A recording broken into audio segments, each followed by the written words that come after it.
So, I thought I'd give an intro to this vlog, sort of. Not really, but it's like 5:30 right now, and my exam actually got over at 2:30. So, I've been spending 3 hours chilling and watching YouTube and napping because realistically, so yeah, I've just finished my greedy and now I actually feel like doing something and actually doing stuff.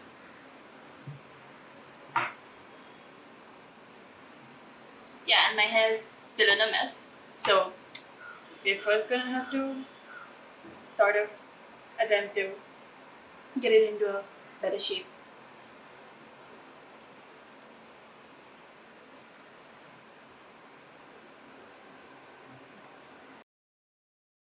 I'm not sure if it's any better now, but yeah. Let's get started.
So it's obviously been a long time since I've written. I did write a bit during exams, but recently I just had these two major revelations about my world, like about the world, and I realized that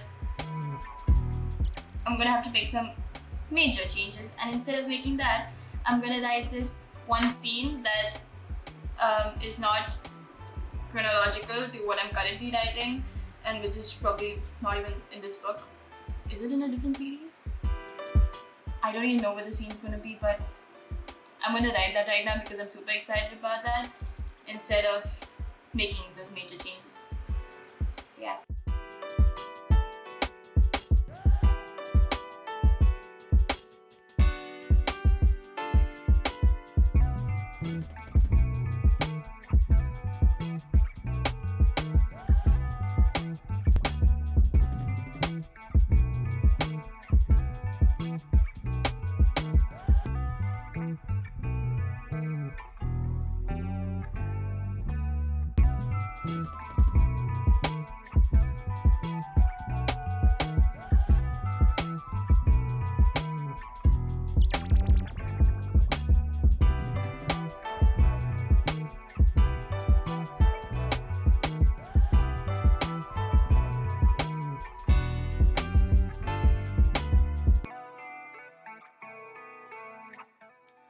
After writing for a bit, I snacked on some pomegranate before heading out for a ride on the cycle, which naturally ended up at the grocery store.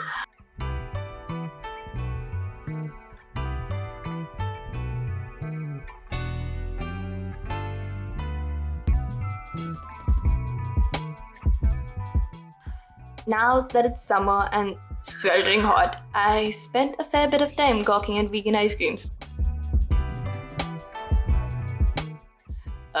After I come back home and sanitize the camera, which was fun, I ate dinner, which was a pretty non-aesthetic bowl of carrots, beets, dal and rice.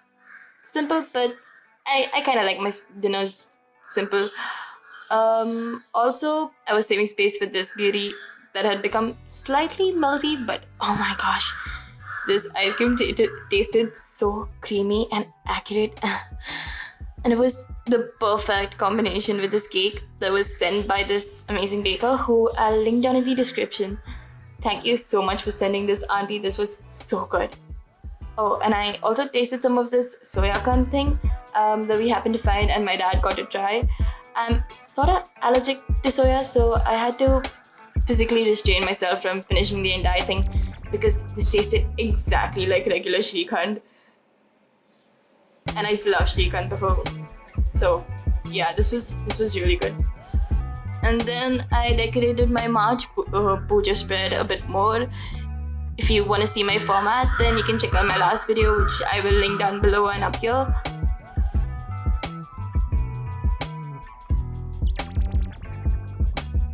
I ended up not completing my spread that night, so I continued the next day.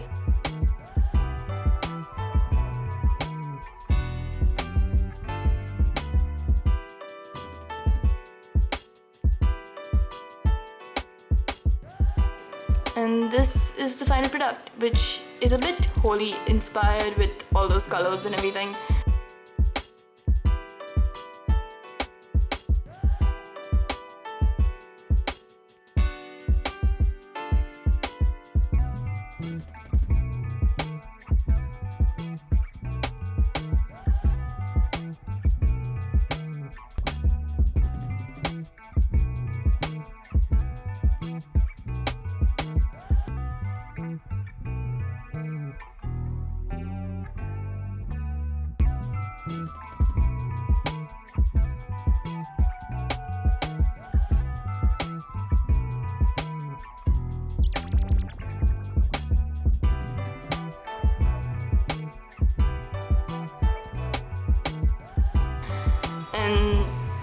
And then I snacked on some bananas before school started.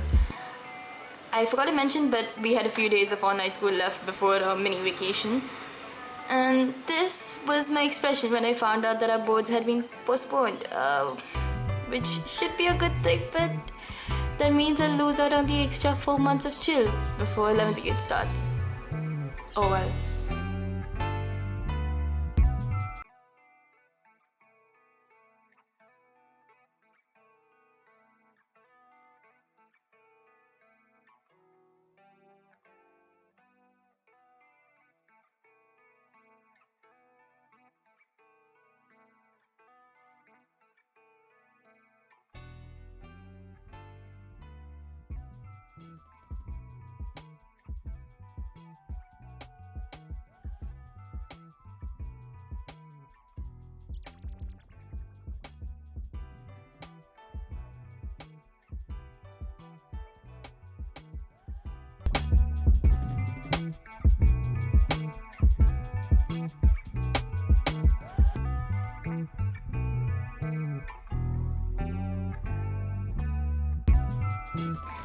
Anyways, here's lunch, which was some sort of a pasta dish cooked in coconut milk and basil and with some veggies.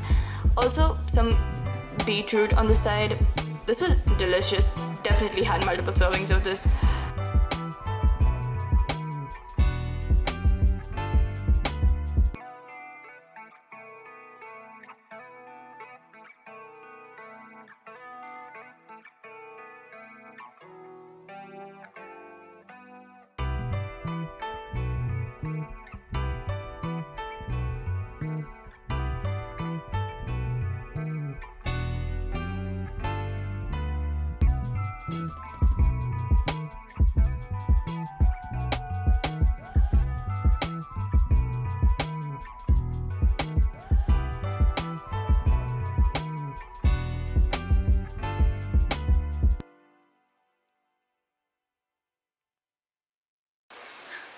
So there's like 20 pages left, and I don't know how this is gonna end. So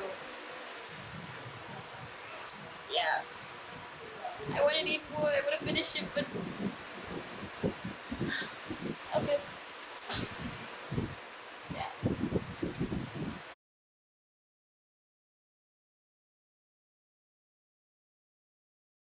So I'm going to try to make this review as short as possible. If you want to know what this book is about, the summary and stuff, I'll leave a link below. And yeah, this book, wow, it was an experience. I've never really liked a non-fiction book before, probably because I've only ever read self-help books, which are pretty boring.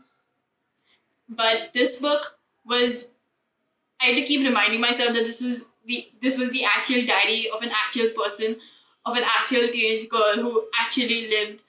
And because her character and was so intimate, her character was so well written because it was real. It was the most realistic character I'm ever going to read, and I've never read a character like this.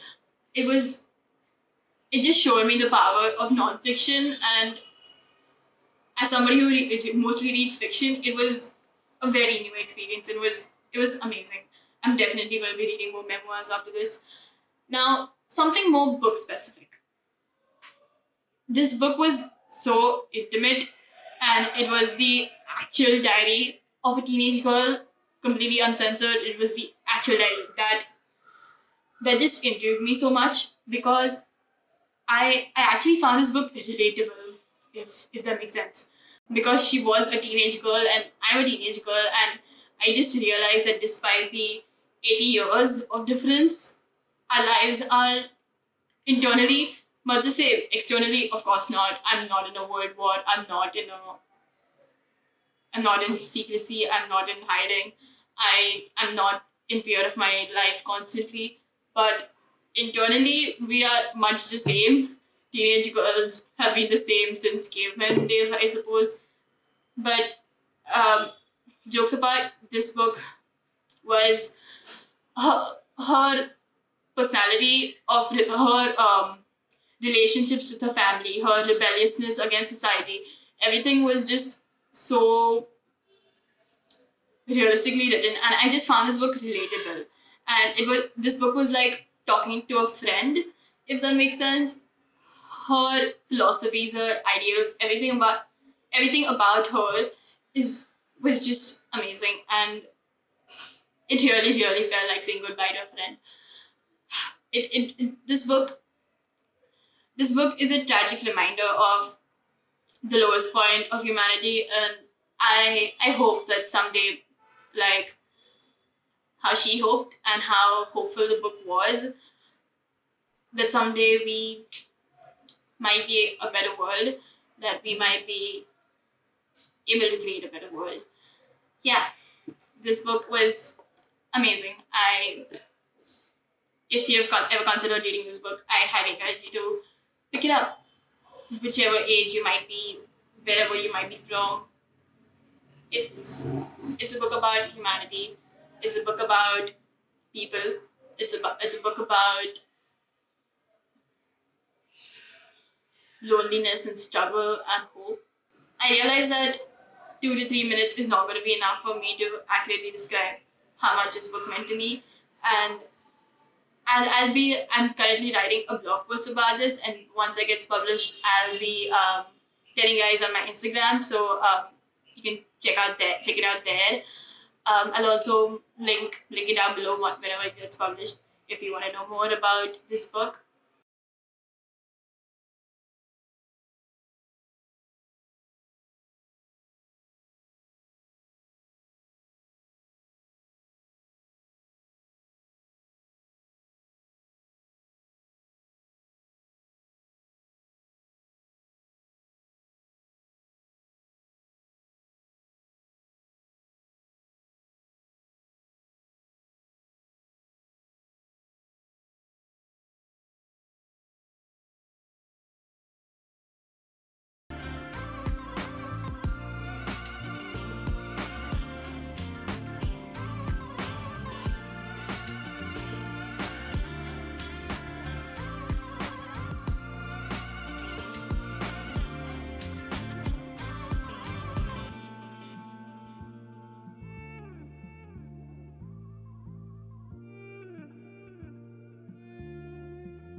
it's voice over me again because this dinner was too strange and too complicated to explain with text.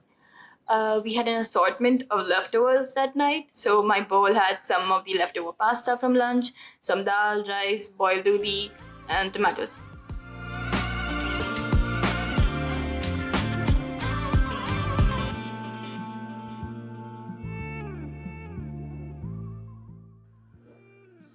Also for dessert, the last of that cake and some ice cream. We don't have dessert every day, but when there's ice cream in the fridge, we just can't not finish it. Also, because of the nutty cake, this combination actually kind of reminds me of the coffee walnut ice cream flavor, if anybody knows what I'm talking about.